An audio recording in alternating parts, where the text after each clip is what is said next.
Have you ever had a crush on someone who knew exactly how you felt and still acted like you were invisible? You showed up for them. You were kind. You were thoughtful. You did the sweet things no one asked you to do. You imagined how good you could be together. Meanwhile, they chased someone else, someone who hurt them, disrespected them, lied to them, cheated on them, drained them. You watched from the sidelines wondering, do they even see me? Then one day it all falls apart. The person they chased is gone. Suddenly your phone lights up. Suddenly they remember your birthday. Suddenly they remember how nice you were, how patient you were, how you always cared. Suddenly they're spinning the block, retracing their steps, looking for you. And by that time, you've moved on. That experience can feel insulting, confusing, even a little humiliating. It can make you question your worth. It can make you wonder what you were missing that the other person had. But here is something powerful to understand. You were not unseen. You were not forgotten. You simply did not activate what they were chasing at that time. People don't only choose partners based on who would treat them best. They choose based on what emotional experience they are craving in that season of their life. Some people are chasing intensity. Some are chasing validation. Some are chasing the thrill of winning someone difficult. Some are chasing distraction from their own pain. Some are chasing what feels familiar, even if it hurts. If you are offering stability to someone addicted to adrenaline, your love will feel quiet. If you are offering peace to someone wired for chaos, your presence can feel almost invisible because you are not matching the emotional hunger driving their decisions.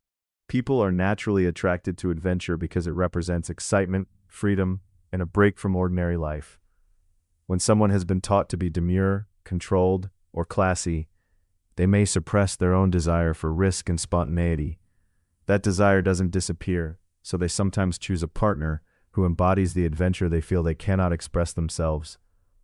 Through that person, they experience rebellion and unpredictability without stepping outside their own identity. The bad boy image can look like confidence and fearlessness, which feels intoxicating to someone who has lived very cautiously. Immaturity, impulsiveness, and poor judgment can be mistaken for boldness and authenticity in the early stages. Many people assume those reckless traits will fade once the relationship becomes serious, but thrill-seeking and avoidance of responsibility are often long-standing mindsets. What once felt exciting during dating can become stressful when stability, trust, and long-term planning are required. And the qualities that seem fun can make someone unreliable as a partner or parent. You cannot turn a bad boy into a good guy through love alone, so the real issue is whether their mindset fits the life you ultimately want to build.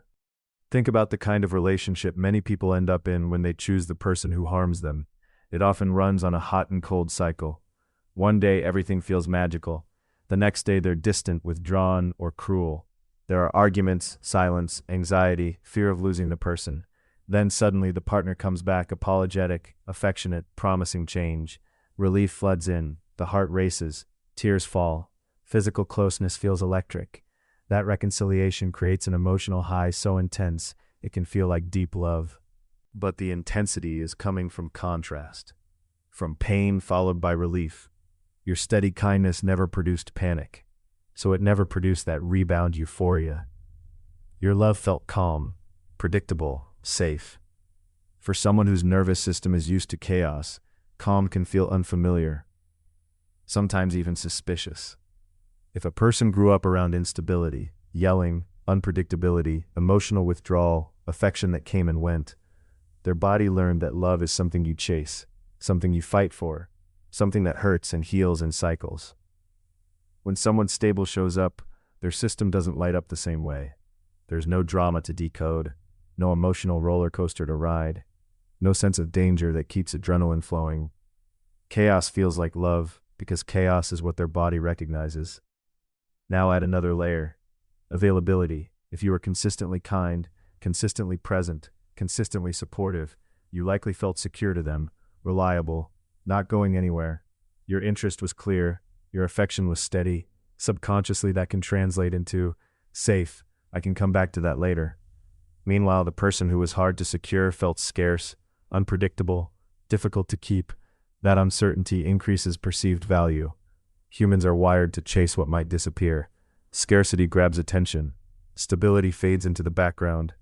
So they chased the one who felt like a prize to win, not the one who was already offering real partnership. For many people, especially those who have not experienced healthy love, peace can feel dull compared to the rush of unpredictability.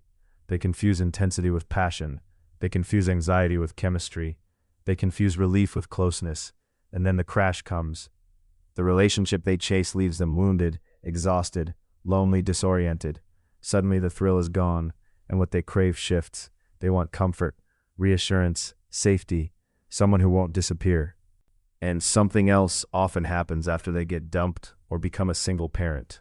Their reality changes overnight. The excitement they once chased is replaced by loneliness, exhaustion, responsibility, and the loss of the life they thought they were building. Now they are not searching for a thrill. They are searching for safety, support, reassurance, and someone who will stay. The person who once felt too easy now feels dependable, comforting, and real. But notice, you didn't change. Their needs did. And you are not obligated to become the solution to a life problem you did not create. You were always capable of being a good partner.